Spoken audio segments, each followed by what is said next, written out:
I grew up in a small, remote town in Brazil, a place where nothing ever seemed to happen. Everyone knew each other, and life was quiet. That was until the bodies started disappearing. It began with whispers in the local cafe, then at the church, and soon the whole town was buzzing with fear. I remember the first time I heard about it. A friend told me that the grave of a recently buried man had been found open, the coffin shattered, and the body gone. At first, people thought it might have been some sick prank or a desperate act of grave robbers. But when it happened again and again, at different cemeteries, with no sign of who or what was responsible, the town fell into a panic. Graves were left empty, nothing but cold, dark earth staring back at us, and no one had any answers. Rumors started spreading like wildfire. Some said it was the work of a satanic cult, performing dark rituals in the dead of night.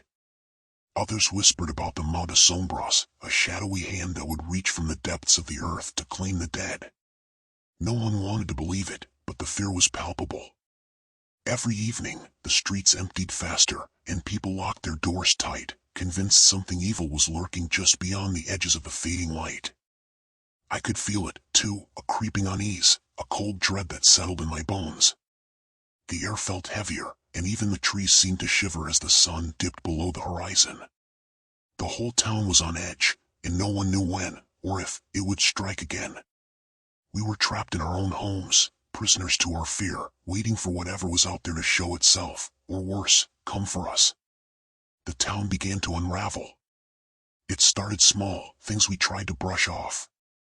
Someone's dog was found torn apart, its remains scattered across a field. Cats went missing, and livestock started turning up dead, their bodies arranged in strange, unnatural patterns. Then, there were the symbols, carved into the dirt outside people's homes, painted on walls, and etched deep into the earth. They were like nothing I'd ever seen before, alien shapes that seemed to twist and writhe like they were alive. At night, the air grew thick with a low, droning sound. At first, we thought it was the wind, but it was different, like a distant chant carried from the heart of the forest. No one dared to follow it. Everyone stayed inside, hoping the walls and windows would keep the darkness at bay. But we all knew something was happening, something beyond our understanding. People spoke in hushed tones about rituals being performed in the woods, about figures seen moving in the shadows at the forest's edge. One night, a group of men, led by our local butcher, decided to find out for themselves. I remember the look in their eyes as they headed into the forest, torches in hand. Fear mixed with determination, a desperate need to confront whatever was haunting our town. I couldn't stay behind, I had to see for myself. So, I followed at a distance, my heart pounding in my chest, my breath catching in my throat with every step. We walked deeper and deeper into the forest, the trees closing in around us, their branches like skeletal hands reaching out from the darkness. Then, we found it, a clearing hidden from sight, far from any path. The ground was stained dark with something thick and foul-smelling, and symbols, similar to those that had appeared in town, were carved deep into the surrounding trees. At the center of it all, there was an altar, crudely made of stone and wood, with remnants of something burnt and charred resting on top. The air was thick with the stench of decay. We stood there, frozen, the weight of the place pressing down on us. I felt a cold breeze brush against my neck, and for a moment, I thought I heard it again, the chanting, just beyond the circle of trees. We didn't stay long. Nobody spoke a word as we hurried back to the village, but we all knew one thing, whatever we had stumbled upon was more than we could handle, and it wasn't going to stop. After that night, the local authorities finally took notice. They sent a few officers out to investigate the site, though we all knew they were just as scared as we were. Days turned into weeks, and still, no one had any answers. But as they continued their investigation, more and more disturbing pieces of the puzzle began to surface. I overheard some of the officers talking in hushed voices at the local bar. They spoke of strange books and ritualistic objects found hidden in the abandoned buildings near the outskirts of town, things they wouldn't describe in detail but that left their faces pale and their hands trembling.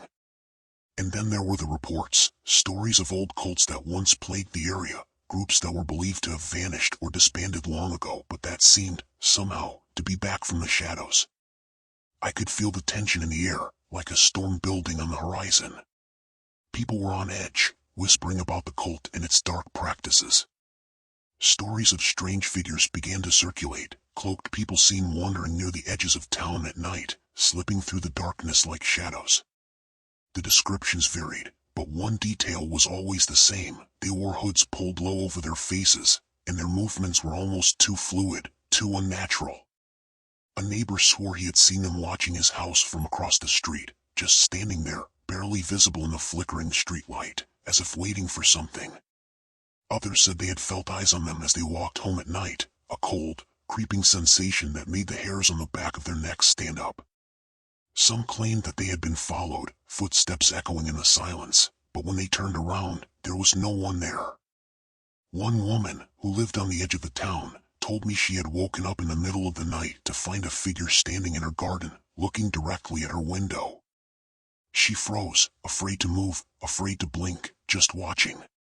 She said the figure never moved, never made a sound, it just stood there, staring. And then, in the blink of an eye, it was gone, as if it had never been there at all. I couldn't shake the feeling that we were being watched. Everywhere I went, I felt the prickle of unseen eyes on me. I started to see shapes in the shadows, movement just at the edge of my vision. The cult was here, among us, and they were watching. They were waiting. And whatever they were planning, it wasn't over.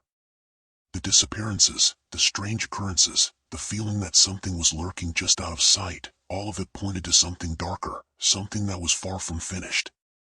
It was a night like any other, or so I thought. The air was unusually thick, heavy with an unsettling stillness that made it hard to breathe. Then, without warning, the power went out.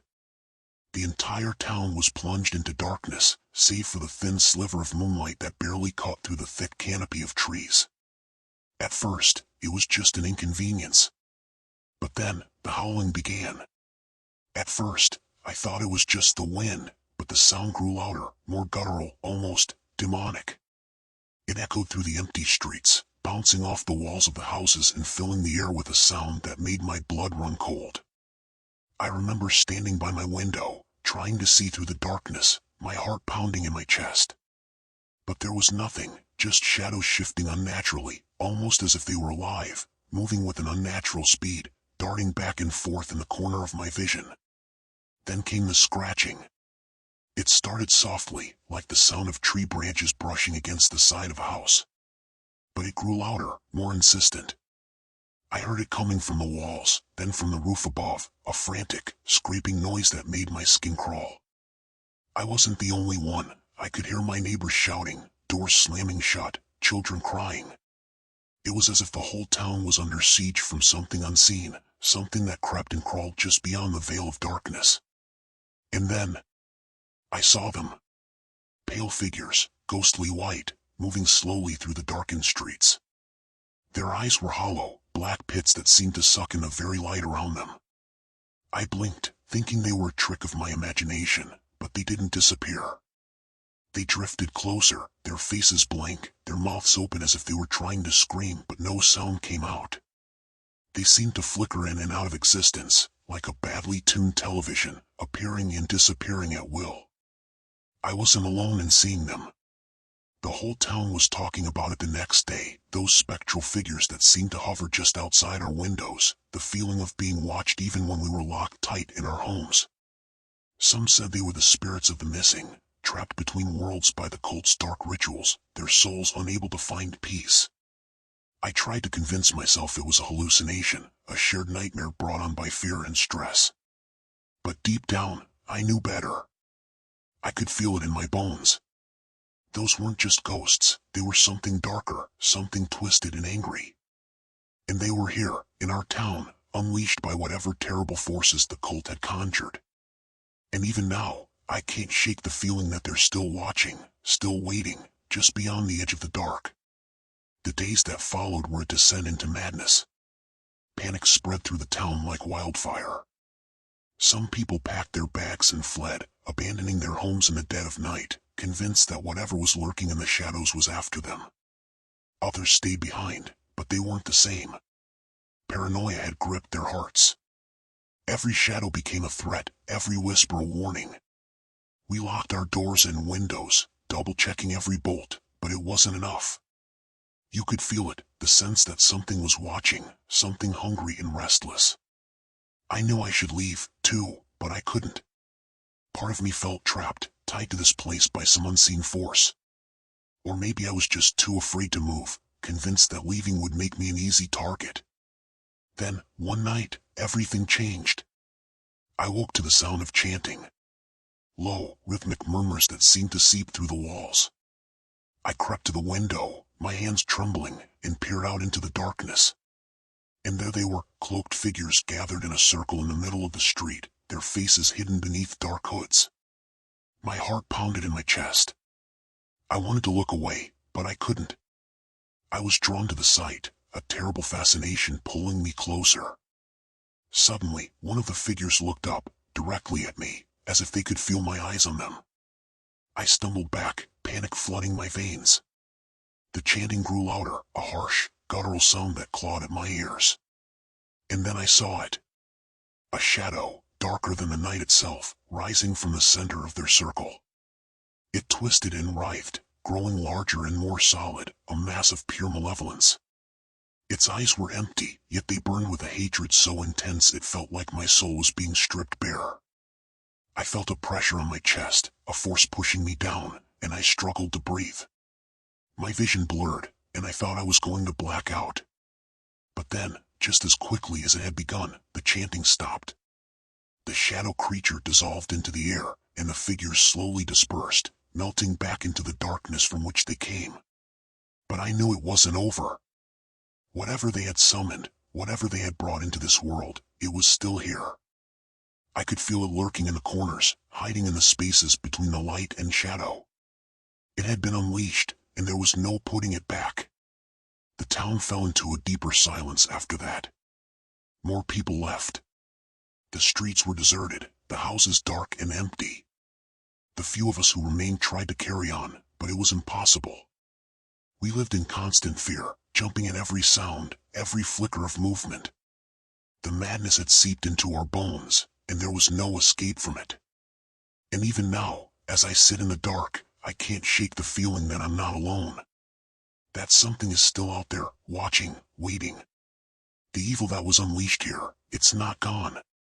It's just biding its time. And I know, deep down, that it will strike again.